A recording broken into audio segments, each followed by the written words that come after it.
സംസ്ഥാന കായികമേളയിൽ പ്രത്യേക പരിഗണന ആവശ്യമുള്ള കുട്ടികളുടെ ഇൻക്ലൂസീവ് സ്പോർട്സിലെ മത്സരങ്ങൾ പുരോഗമിക്കുകയാണ്. മിക്സഡ് സ്റ്റാൻഡിംഗ് ത്രോ മത്സരത്തിനിടയിൽ പിച്ചിന്റെ ഒരറ്റത്തു നിന്ന് അങ്ങേയറ്റം കേൾക്കുമാറ് ഒരു അധ്യാപികയുടെ വിളി. ആ വിളിയിൽ ദിശ തെളിഞ്ഞത് ഗവൺമെന്റ് സ്കൂൾ ഫോർ ദ ബ്ലൈൻഡിലെ 5ാം ക്ലാസ്സുകാരി കാർത്തിക സുഭാഷിനാണ്. പരിമിതികളെ പരിമിതികളല്ലാതാക്കി മാറ്റുന്നത് ഇങ്ങനെ ചിലരാണ്. Government school for the blind വഴുതക്കാട്ടെ 5ാം ക്ലാസ് വിദ്യാർത്ഥിനിയാണ് കാർത്തിക സുഭാഷ്. ഏറെ പ്രതീക്ഷയോടെയാണ് മത്സരത്തിനെത്തിയത്. പക്ഷേ മിക്സഡ് സ്റ്റാൻഡിംഗ് ത്രോയ്ക്കിടയിൽ മൈക്കിലൂടെയുള്ള അനൗൺസ്മെന്റുകളും കുട്ടികളുടെ ആരവവും കാഴ്ച പരിമിതിയുള്ള കാർത്തികയ്ക്ക് ബുദ്ധിമുട്ടായി. തുടർന്നാണ് അധ്യാപിക ഇങ്ങോട്ടെറിയൂ എന്ന വിധത്തിൽ പേര് വിളിച്ചത്. ഇഷ്ടപ്പെട്ടു. ഒരു പ്രതീക്ഷ ഉണ്ട്. എൻ്റെ ടീച്ചേഴ്സൊക്കെ നല്ലോണം പരിശീലിപ്പിച്ച്, അതായത് ആ ടീച്ചർ നിൽക്കുന്ന ഡയറക്ഷനിലോട്ട് എറിയും.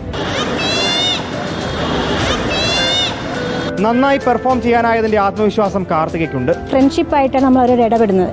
അപ്പോൾ അവർക്ക് നമ്മളായിട്ട് നല്ലൊരു അറ്റാച്ച്മെന്റ് ഉള്ളത് കൊണ്ട് തന്നെ അപ്പം നമ്മുടെ ഒച്ചയൊക്കെ കേട്ടിട്ട് അവർ നമ്മളെ തിരിച്ചറിയുന്നു.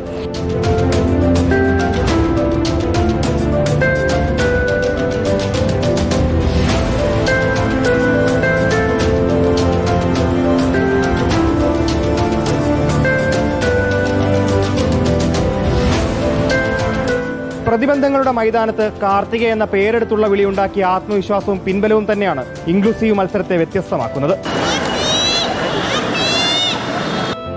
വീഡിയോ ജേർണലിസ്റ്റ് സച്ചിൻ ചന്ദ്രയ്ക്കൊപ്പം reporter Gokulnath, in reporter, Thiruvananthapuram.